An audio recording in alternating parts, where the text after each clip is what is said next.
How you doing today, YouTube? So I'm gonna do something a little bit different than what I normally do. Usually I show you how to fix something, show you do some ball joints, wheel bearings, whatever.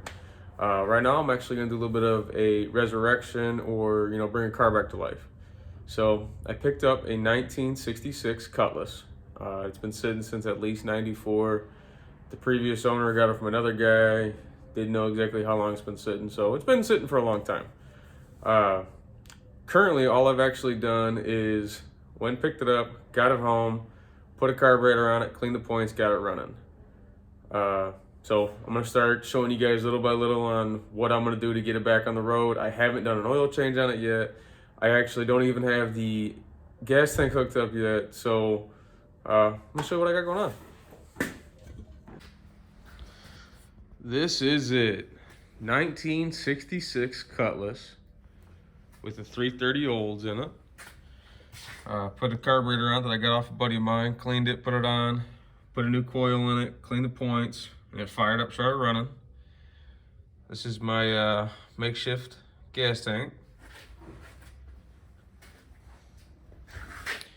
Tires are actually brand new from 94, so those are definitely gonna need to be replaced. I cleaned the interior up by as much as I could. The interior was actually really gross. Definitely gonna need a carpet cleaned up a little bit. Still needs, polish, taken care of. It's not in too bad a shape.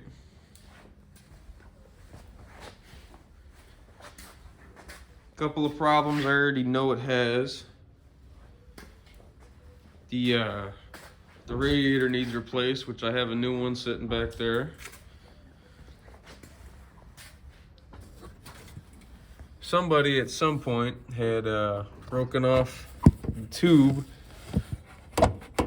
that mounts in the bottom, so I'm gonna have to replace the radiator. I got new hoses for it, and actually getting ready to order a new fuel tank, new wheel cylinders all the way around, new brake hoses, new master cylinder. Just a lot of little safety stuff to make sure that when it is on the road, don't necessarily got to worry about it. Don't want it to, break down on somebody or have some major issues. So right now we're going to work on changing the radiator out. Like I previously said, the bottom hoses broke off. The actual outlet for the radiator snapped off. So we're gonna get that changed out. I already unbolted the radiator hold down, so we're gonna get that off, and then go in and pull the other hose off, take off the transcooler lines, get it swapped out, and then work on doing an oil change, some other stuff to where it actually can get running and see how it's actually gonna run. Get it warmed up to temperature, tune in the carburetor, stuff like that. The only reason I actually got it fired up already without doing an oil change and stuff like that was because I want to make sure it was going to run and not just be knocking and blowing up. So before I wasted any money, figured I would get it fired up and go that route. So like I said, this is already unbolted. It was just 1, 2, 3, 4, 5, 6 bolts. Comes off. Got your little rubber holders right here that sit on the corner of the radiator.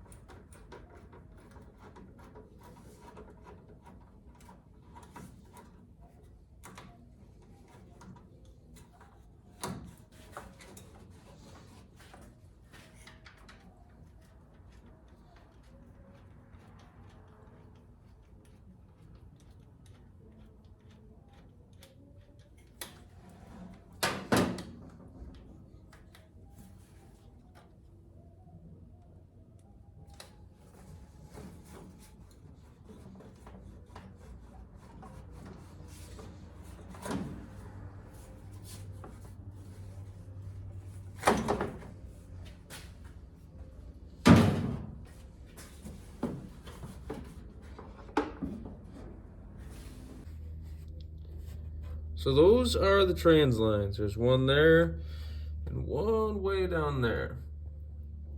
A lot of times those actually snap or the bolt is rusted to the line, but we'll see what happens on this one.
Now you can see a little bit better on what actually was broke off. That hole is supposed to look like that.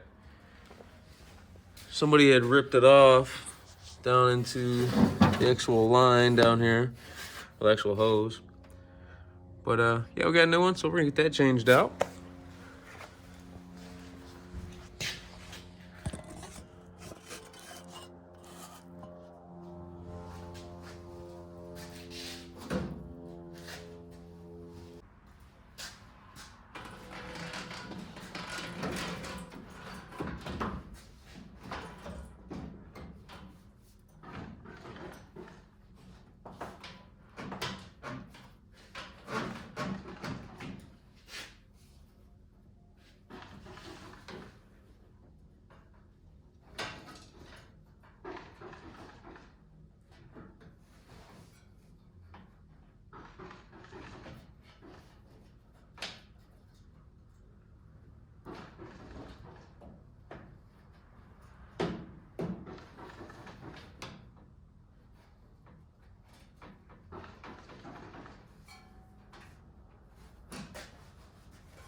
see what's happening here is the hose is actually hitting the frame rail right here.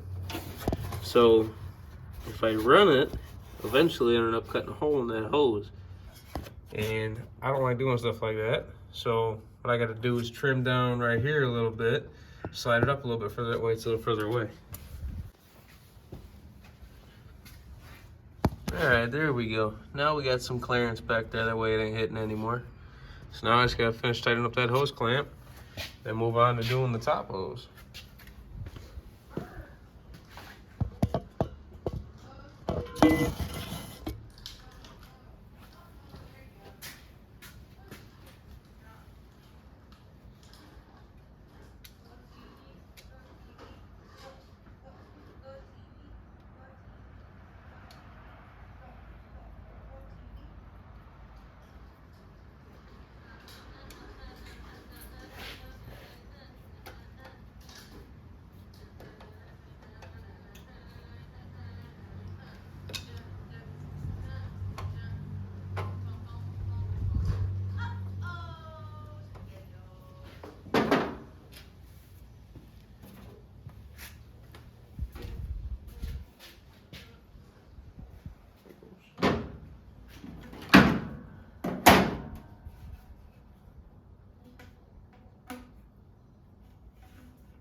So while I'm doing a new radiator, I'm also gonna do a thermostat.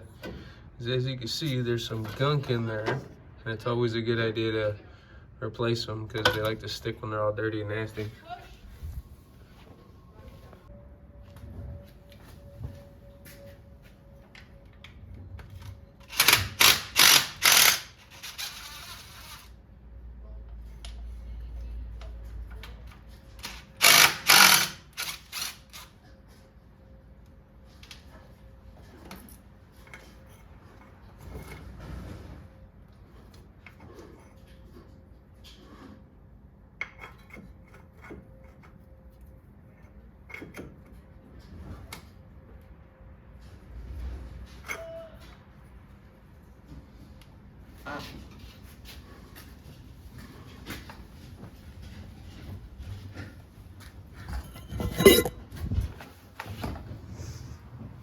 This is what happens when antifreeze gets old, gets all nasty and turns into more of like a solid.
It's actually really gross in there. So before I go any further, I'm going to take off the lower radiator hose that I just changed and flush out the engine, flush out all the coolant passages.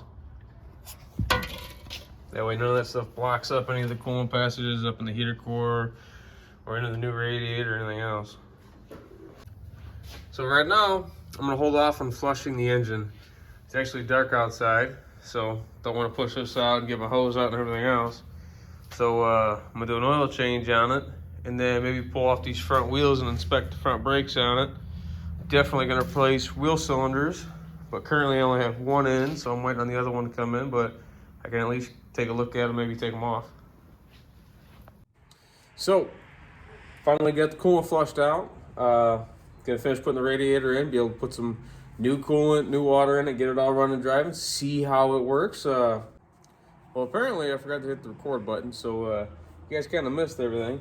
All I really did was get the top of the fan trowel back in place, and then put the top radiator hose on and put some coolant in it.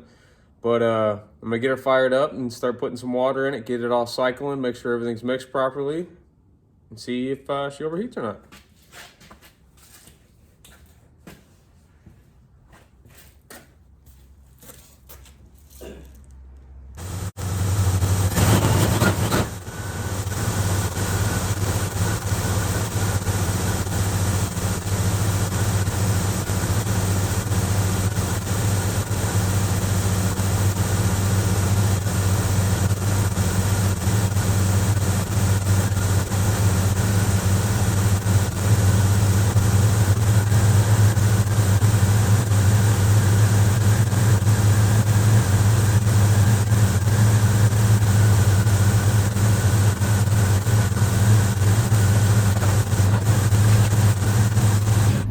Well, temp and oil pressure seem to be holding up pretty good.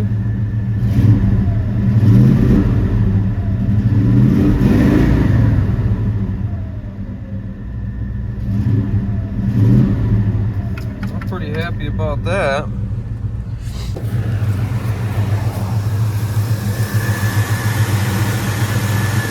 Carburetor still needs tuned a bit, but it's getting there.